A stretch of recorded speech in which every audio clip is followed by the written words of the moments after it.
let's play a hypothetical situation. And the last thing we'll talk about with Russia, 12% of global oil production in the country, and they just decide we're not going to sell it in dollars anymore. We're going to price it in Bitcoin. What happens? Are we like literally dropping bombs in Moscow tomorrow? Like, what do we do? I think Bitcoiners would become extremely reviled in this country.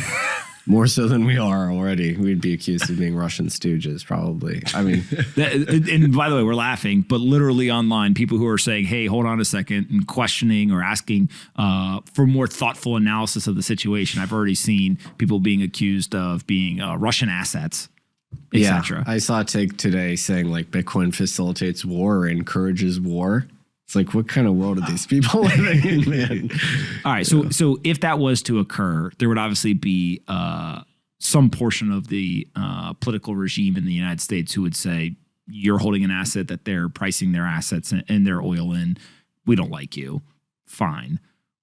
What's the geopolitical ramifications? I mean, all the times the U.S. has gone after some dictator militarily in the last 20, 30 years has been because they've tried to price their commodities in something other than U.S. dollars, whether it's Saddam, whether it's Gaddafi.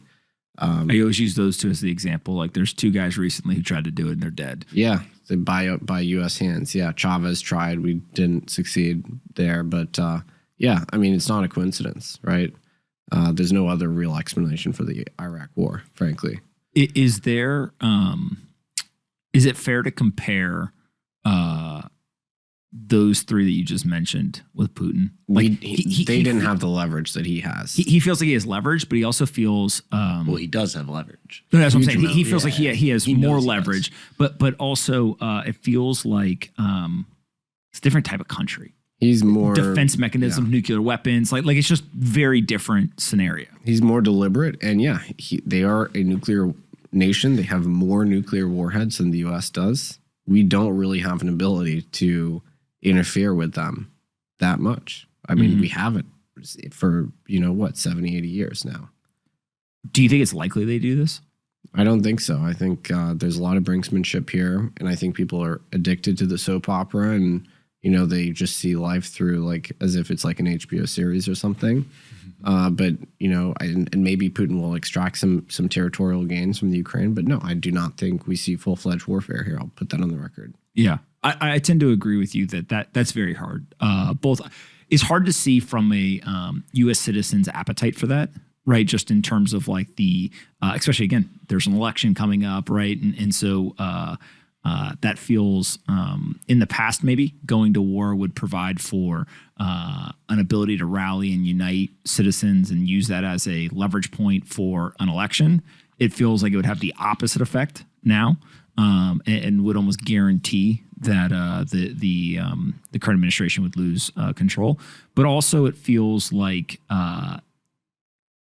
Syria is always like one of my favorite ones to point out. Like, are we at war with Syria? We keep dropping bombs over there and killing people and doing all this stuff. And like, by the way, there's some bad people, right? And like, so it's not discounting what some people have done, et cetera. But like, why do we do that? Why can we do that? Well, it's because like, what are they going to do? It's kind of the response, right? There's like an American imperialism or arrogance that comes with it. I don't think you can do that in Russia. Like if we go and we drop bombs in Russia, like I would be worried. But yeah, you can't, not against a nuclear regional power like that. And a lot of people think this is going to be like Iraq, where Bush's approval rating skyrocketed 95% after that. No, this is going to be like the Soviet Union invading Afghanistan to try and regain some credibility as the regime was crumbling. Yeah. That's the equivalent of this. Yeah, I tend to agree.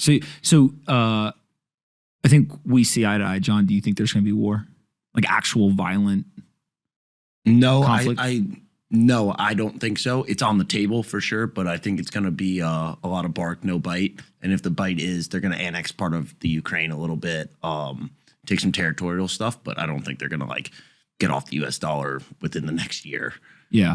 I think that there's a higher probability of them pricing oil in something other than dollar, not necessarily Bitcoin, but something other than the dollar. But what I don't think is going to happen is it's going to be like a press a button, 100% of all of our oil, all in this new currency that we've chosen, and we're never going to use dollars again. I actually think what becomes it's kind of like the El Salvador strategy. Like, we price in dollars and right? It's not an either or, it's an and type situation. And it just normalizes. And like to your point about the deliberate nature, how do you get mad? Well, it's priced in dollars and rubles, yuan, whatever currency, Bitcoin, whatever.